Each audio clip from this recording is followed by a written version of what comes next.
জানেন শেখ হাসিনা কিভাবে এত শক্তিশালী হয়ে উঠলেন? কোন বিরোধী দল মুজিব কন্যাকে হারাতে পারছে না। বিএনপি তো ধারে কাছেও নেই। একবার দুবার নয়, এই নিয়ে টানা 8 বার প্রধানমন্ত্রী হলেন বঙ্গবন্ধু কন্যা। এক নজরে দেখুন শেখ হাসিনার শক্তিশালী হওয়ার 5টি আসল কারণ। এক প্রকৃত দেশ সেবক।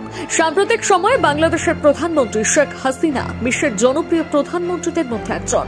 বিভিন্ন সমীক্ষা থেকে দেখা গিয়েছে বাংলাদেশের মধ্যে মুজিব কন্যা শেখ হাসিনা জনপ্রিয় রাজনীতিবিদ হিসেবে নিজের স্থান পাকাপোক্ত করতে সক্ষম হয়েছেন।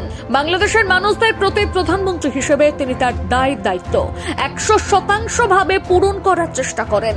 রাজনীতি বিশেষজ্ঞদের মতে শেখ হাসিনা এমন একজন প্রধানমন্ত্রী যিনি তার দেশের মানুষদের সমস্যার সমাধান এবং সুযোগ সুবিধা নিয়ে চিন্তা ভাবনা করেন।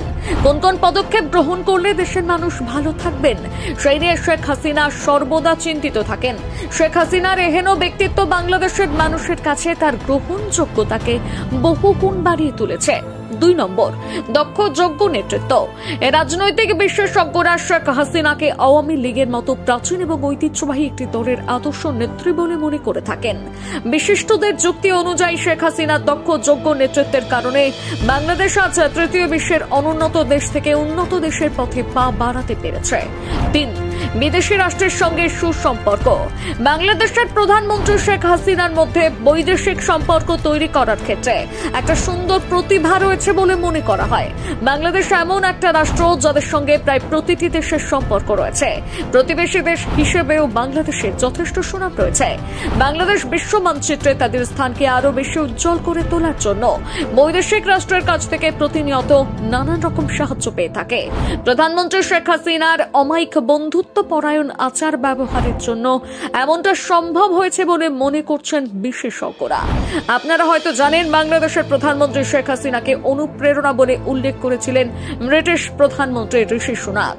4 নম্বর, বাংলাদেশের সংখ্যালঘু হিন্দুদের ভরসা হাসিনা সরকার। শেখ হাসিনার বিপুল জনপ্রিয়তার পেছনে বাংলাদেশের হিন্দু সংখ্যালঘুদের যথেষ্ট ভূমিকা রয়েছে। শেখ হাসিনা বাংলাদেশের এমন একজন সরকার যিনি সংখ্যালঘু হিন্দুদের সর্বদা নিরাপত্তা এবং সুরক্ষা প্রদান করে আসছেন। আপনারা জানেন বাংলাদেশ একটা ইসলামিক রাষ্ট্র। বাংলাদেশের জাতীয় ধর্ম ইসলাম। দেশটিতে মুসলমানরা সংখ্যাগুরুর অবস্থানে দখল করে রয়েছে। তাদের হাতে প্রায়শই সংখ্যাগুরু হিন্দুদের দুর্ভোগ পোহাতে হয়। 2009 সালে শেখ হাসিনার সরকার পদে বসার পর থেকে সংখ্যাগুরুর হাত থেকে সংখ্যালঘুদের বাঁচানোর জন্য প্রতিনিয়ত নতুন নতুন পদক্ষেপ এবং কঠোর ব্যবস্থা গ্রহণ করে চলেছেন। বাংলাদেশের হিন্দুরা মনে করেন আওয়ামী লীগ নেত্রী শেখ হাসিনা যিনি একমাত্র তাদের সুরক্ষিত রাখতে পারেন। 5 নম্বর, দারিদ্র্য দূরীকরণ। আওয়ামী লীগ নেত্রী শেখ হাসিনার দীর্ঘ 7 বছরের শাসনকালে বাংলাদেশের আয় উন্নতি অনেকটাই বেড়েছে, যা এক কথায় প্রশংসনীয়। বাংলাদেশের বর্তমান মাথাপিছু আয় এখন $2,824। তবে এই সংখ্যাটি হয়তো একটু কম বেশি হতে পারে।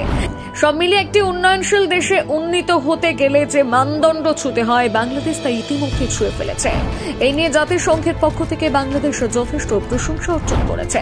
বিশেষজ্ঞরা মনে করছেন প্রধানমন্ত্রী শেখ হাসিনার অভিনব চিন্তা ভাবনা এবং দেশকে এগিয়ে নিয়ে যাওয়ার সুষ্ঠু পরিকল্পনার জন্য বাংলাদেশের মুকুটে একের পর এক বড় বড় শিরোপা যুক্ত হচ্ছে। এই বিষয়টি নিয়ে তাদের কোনো সন্দেহ নেই।